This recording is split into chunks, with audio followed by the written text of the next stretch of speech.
What is up, down, and sideways, you beautiful people? It's League Unlocked. I'm Eric. That is Mark, and it is time to finally begin some of the juicy Worlds preview. Mark's got the hoodie on. He's ready to roll. We're doing the power rankings today, 22 to 1. We're including all the play-in teams. We're going to count them down. It's not 24, but 22 is still a pretty good number. Look, the way this year has gone, I don't care how many teams it would have been. I'm taking any type of international Worlds tournament that we're going to get. Very excited that this one's going to go down. And I tell you what, when you look at these 22 teams, you should be excited too, because when you're talking about the best of the best from each region, the best performing, the teams looking to prove themselves internationally, this is the group. And they've got, listen, there's 22 teams. Someone's got to be at the bottom, the very bottom. But all these teams, they're going to Worlds. They're the best from their region. They qualified as champions. So we don't have any scrubs. Even if you're the number 22 team on here, you don't win a game at Worlds, you're still the best team from your region. So let's put some respect on all of these squads' names. That being said, we got a special board for the bottom two to fit these guys, 22 to 1. But we're going 22 to 21 to start things off. And you've got Rainbow 7 and Legacy. That's out of the Latin American scene, the LLA, the champions. And you got Legacy over in the OPL. It's a different looking Rainbow 7. It's not Seiya. It's everybody's first time at the World Championship. And that plays a little bit part into why they're 22.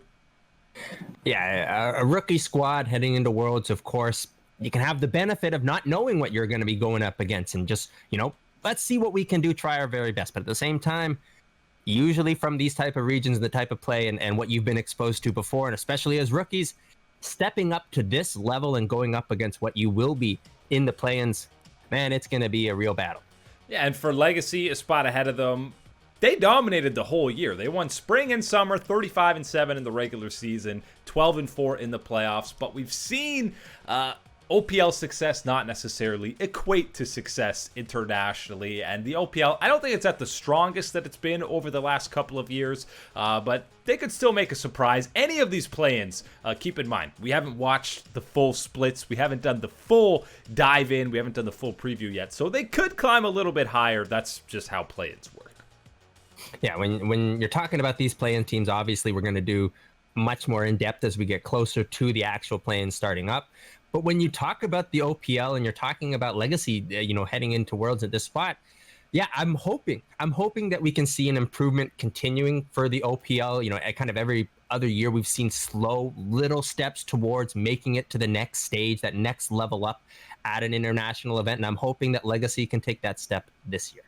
Yeah, and really be the pride of the OPL. They've had competitive times. You had Mammoth last year in play-ins. But now we go to the bigger board, 20-11. INTZ comes in for Brazil. They beat Pain Gaming. That's BRTT's squad, 3-1 in the finals. Pain were the favorites coming into that, so they come down with the upset there. They're followed by PCS Talon, who were the second seed from the PCS, formerly the LMS. This is an interesting one. They'd probably be higher, but because of all of the quarantining things and effects that are coming into this World Championship, the mid and jungle, River and Tank, are both Korean imports, so they had to quarantine. They're not going to be there for play-ins. So two of their most important players are replaced by Kong Yu and Uniboy from AHQ. They're not even from their team. That hurts. Yeah. It's a little wonky, obviously, and I'm sure people will find some holes with it and maybe not like it. But look, at this point, I think that this type of adaptation, changing up at this point to keep as many numbers as we could at Worlds and keep as many teams allowed to go, I'm all for it, and I do hope for the best for them. Yeah, and hopefully they can, at least they're going to Worlds, at least it's not another Vietnamese just missing out entirely. 18 is V3 from the LJL over in Japan. They took down DFM. It's always Detonation focused me since 2018, whether it's Worlds or MSI being that Japanese representative, but it's new blood this year at Worlds. And hey, man, they took down Blank Empyrean. We could have seen them go into into Blank Worlds and Peanut and no T1 going. That's what it could have been, but nope, it's V3 shutting the door, and they're going to get the spot over Detonation Focus Me, which is going to be exciting because we've seen the last 2-3 years, we've seen Detonation Focus Me on this stage, and we've seen them put up reasonably strong fights towards some of these teams in the play-ins group that wanted to get through. So absolutely looking to see them put up that similar effort. Yeah, we're kind of waiting for the Japanese scene to take that next step to compete with some of the major regions. Supermassive in at number 17. The TCL are always growing as that emerging minor region, and they didn't finish first in the regular season, but halfway through the split, they got reinforcements. When Cacao and Snowflower joined the squad, they ended up running through playoffs and winning. I'm excited to see Cacao back on the big stage. Yeah, man, that to me, that's what it's all about. I know that you can talk about Snowflower, you can talk about GBM being the coach. There's a lot of really exciting things when you look at Supermassive and wanting to feel good about them. But absolutely, Cacao has got to be the top of the list. This is a player that a lot of veterans in the scene are big fans of him and have been following his career for a long time.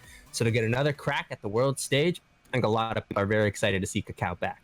Yeah, and I mean, Supermassive we're pretty familiar with seeing them out of the TCL represent. UOL, the most excited I am for a play-ins team because I feel like they're the favorites for that number 4 spot to get out, especially with PCS Talent having roster issues that they're not going to be able to field. But yes, the CIS is not as developed as Turkey or some of the other leagues, but these guys dumpstered the entire league, not just in summer, but in spring as well. 27-1 combined in the regular season. They dropped a single tiebreaker game. And then 12-1 in playoffs. They dropped 3 total games in 2020. That's it. Yeah.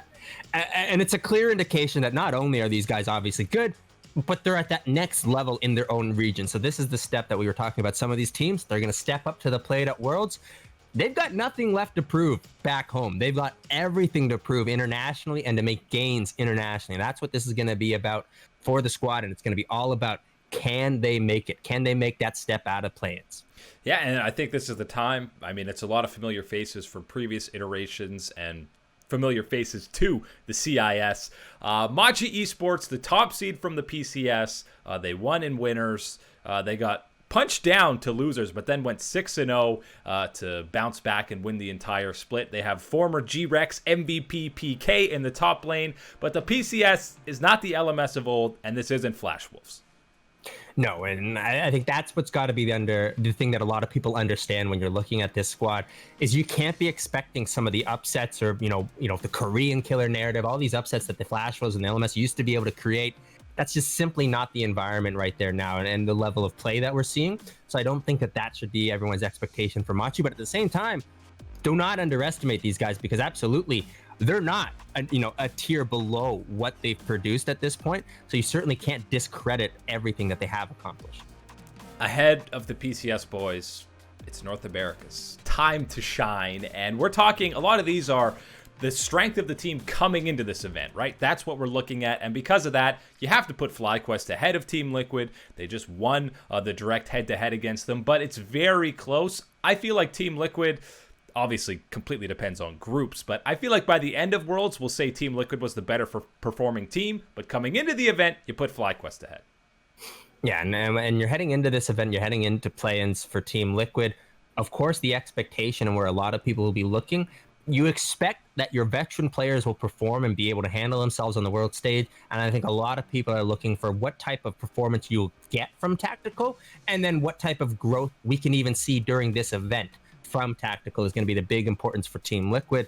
But then outside of the plans, it's all on everybody to produce at that point, and you got to be looking through that. And that's what you're talking about with FlyQuest, because they don't have the benefit, quote unquote, of a Team Liquid veteran squad getting to go through and warm up through a play-ins type event to prove themselves into Worlds. You're already there. You're that second seed for North America. You got to go right into a group stage, and you got to be able to put up results. And they have 4 players who have been to Worlds before, but 3 years for PoE and Ignar, 5 years for Santorin and Wild Turtle. I'm looking for a big improvement for Santorin over last time at Worlds. I mean, they have to get 2 wins. That's the improvement. So it's not too hard, not too difficult. Ahead of them is the Mad Lions, or are the Mad Lions, the 4th seed out of the LEC. I think you still got to put the respect on them to put them ahead of those 2 NA squads, but they are behind a certain NA squad in TSM, and maybe you can argue Mad should be ahead of TSM, but regardless of running the entire winner's bracket, I can't put TSM in the top 10. I can't do it. No, I can't do it, and we'll get to that as we talk about the top 10. Actually, I think that's where more so relates to the power, not on TSM's fault, But when you're looking at the Mad Lions being behind them, yeah, that's where I have to slot them in too. Because when you're looking at the very peak for the Mad Lions, sure, you can make the argument to put them ahead of what TSM has produced and shown from us so far. But when you look at what we got over the entirety of the summer split, that's where I'm wanting to focus. The summer split and the playoffs, you start to see some slip-ups. You start to see the mistakes come through it and some, fluctuation in the performances. And that's where I say TSM finds their advantage over Mad Lions. And the last series does leave a bit of a bad taste against Rogue, where they did get smacked. And TSM, of course, had the 5-game set against FlyQuest. There's tons of question marks still for TSM. Biggest is the bot lane, but Bjergsen, Spica, and even Broken Blade stepped up in the playoffs, and they were looking oh so good. So they are the highest ranking NA team. It's just a little bit short of the top 10 for now. But with TSM at number 11, we move into that top 10, and you can say, well, how could you not have TSM in the top 10? TSM, the best NA team of all time. Well, listen, the LPL is quite good. It's very good. It's the best region right exists. That's how you gotta say, my man. And even LGD deserves to be in the top 10 ahead of TSM. I feel like people are forgetting what LGD just did to IG. Yeah, you got to put some respect on LGD. Even if they were they had their slip up in playoffs, they had the slip up against Sunic, and then they had another one, and then they figured it out, of course, against IG. You still look at the body of work throughout the course of summer, how they played in even those losses. Man, I'm still putting LGD as a top 10 team heading into this World Championship. There's just too much firepower in what they're able to do and how often it's able to go off. Man, this is going to be exciting. If you're an LPL fan and this is coming in as your 4th seed, oh my lord. I mean, you just need to look, okay, Peanut and GA. Are there 9 better junglers and mid laners than them at this event? No. And it's a stacked pool. It's very stacked. But they're absolutely world-class in their own right. And someone like TSM, sure, Bjergsen, he's world-class. Yeah, Spica, we can't say that yet. Haven't seen him internationally. Doublelift, is he playing at a world-class level? Not at the moment, I wouldn't say. So LGD deserves 10. And even if you're looking at TSM, there's one thing that I think we can talk about as we get further into the week too. Biofrost is someone that we haven't seen internationally since the last time with TSM. And it's not like he was exactly, blowing everyone's minds internationally with his play and performance. And I think that was part of why he was actually replaced before, was not communicating on the international stage. So certainly looking for improvements there, and still question marks, even being our number 11 team. What happens when Rakan is permabanned against TSM? Uh-oh. Yikes. There's a significant drop off to that second pick, I think you could say, out of Biofrost. The TSM Rogue memes, hopefully we get to witness them at this event, but for now, before they've played it all, I got Rogue ahead of them, and Rogue and Fnatic in at 9 and 8. Even though Fnatic destroyed Rogue in the playoffs, with how Rogue matched up against G2, and you compare how Fnatic did the second time in the finals, I would be okay. You could almost argue going in that 8 spot ahead of Fnatic, but the point is both of those EU teams are very close. Right. I think people will be maybe questioning it in the sense of, well, yeah, but weren't you so upset about how poorly they performed against Fnatic? Yes. But they showed adaptation and growth from that point in the LEC playoffs, and you saw it come to a head in the matchup against G2, pushing them all the way to that game 5. Some of the individual performances coming through from players like Larson, what you wanted to be seeing on that side for Rogue, were absolutely there. So yes, I'm going to be putting them ahead of TSM. I'm not saying that look, if you're TSM, I think you want Rogue in your group, and that's still taking on a challenge in its own right. But right now, from what they've done this summer split, what they showed in the playoffs, and how they pushed G2, I'm sorry, TSM fans, I'm putting Rogue ahead of you in the power rankings. And they also had that great series against Mad Lions. And for Fnatic, again, because of the recency bias, because the last series we saw was not the level we were accustomed to seeing. They don't benefit from the recency bias, though. No, they don't. But you look at the first series against G2, what they did against Rogue. I know that was a different version of Rogue. We did see Fnatic absolutely step up in the playoffs. Them against G2 is almost a separate discovery or study that you have to have about them. But internationally, going into this event, you should still feel confident in Fnatic putting up at least a decent showing. I'm not confident enough to say they're going to get out of groups. It's fine. This is where your expectation should be, right? In this zone of the power rankings for a Fnatic squad right now and what they showed us recently against G2. But you should still have your concerns and your points of, you don't keep this power ranking if Whipple plays at the same level as he did in that G2 series, and you don't keep this power ranking if Nemesis is having the same level of impact as he did in that series. So certainly things need to change and improve from that series against G2. Obviously, the expectation is that it will. So that's why we have them here in the power rankings. The problem for some of these EU teams, if you're getting smashed by Caps, and Caps is a fantastic player, he'll be on the top 20 player rankings, you got a good chance of going up against BDD, Showmaker, Chovy, or Knight. It gets worse, my man. It can get worse for those mid-lane matchups. Even after that, you're throwing in a name like Bjergsen, and you're kind of like, man, you escaped, the absolute Elite Four, and you're going up against the very best from North America? Like, come on, it's not fair. 6 and 7, we have the two of the 3 LCK squads, Drx and Gen G. Drx has the head-to-head in the playoffs, even though it was a really close series. That's why they're back-to-back on these rankings. The question is the LCK going to be a one-team region coming into this event? Because we know how incredible Damwon has looked. Drx and Gen G both have their share of question marks, though. Yeah, and when you're talking about the team ahead of it, Drx, as far as the question marks go, I don't got question marks for Chovy anymore. A lot of people thought that, you're heading into a big event, pressure on Chovy, chokey. No. I think that's been solved this year with what we've seen from Chovy and the way he steps up as a leader for this Drx squad. That's not my concern anymore. But when you are thinking about a top 5 team and how they need to play, you're going to need the very best from Def, because I'm expecting that there's going to be a couple of rookie slip-ups here. And whether that's happening in the jungle or it's happening from the support position for this Drx squad, you're going to have some of that veteran stability.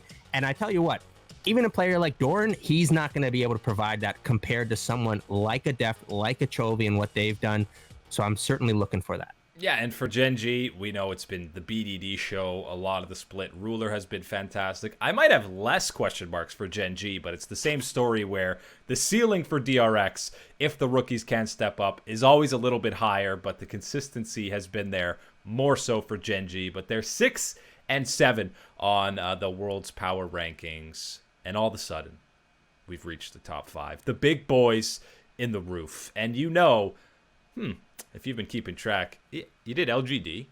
Where are the other LPL teams, Mark? Boy. Well, man. They're taking up a bit of the top 5. And maybe the biggest surprise is that number 5 spot with Suning, the 3rd seed from the LPL, back-to-back sweeps against LGD. And you can talk about the 3rd place match being somewhat meaningless. But, okay. The other one definitely meant something, because Suning's not going to play-ins now because they won that series. And even though they got 3-0'd by TES, there were still some very close games in there. So Suning, listen, I'm not underestimating them anymore. That's it. No more underestimating of Suning. The bear has come to fight, and man, he is ready for it. That is Tibbers, man. That is a full-on level 18 fed Tibbers is what the Suning logo's got to be now, because he is ready and roaring to go into Worlds.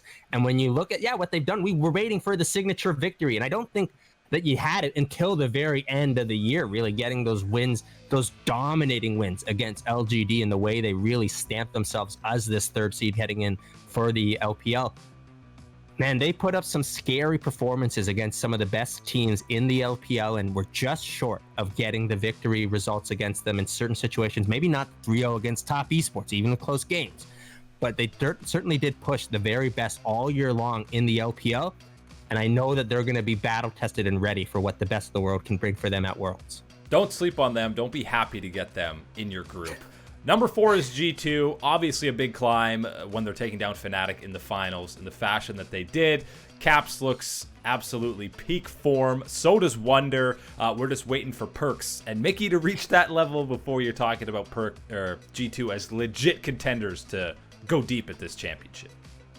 Yeah, you look at the bot lane to maybe play up to that excellent level that and that they are able to produce. But even Yankos, I think that can be somewhere that you might put some pressure on one of these G2 teams when you're talking about the best in the world. Because I don't know how much you're going to get from going right up against Caps or Wonder right now, and the form that they are showing and how they're playing, the champion pools that these two got.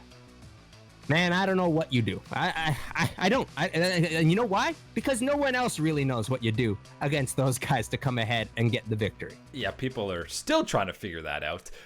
The top three, I think it's pretty consensus who the top three are. You can maybe argue what the order is, but we got 2 and 3, Top Esports and JDG. And yes, we've been praising the LPL all year long. It is the big region. They should be the favorite region to take it. They have 3 teams in the top 5, but they're not number 1 because how can you knock Damwon Gaming? They've gone 23-1 since July. Early July, they've lost a single game, Mark.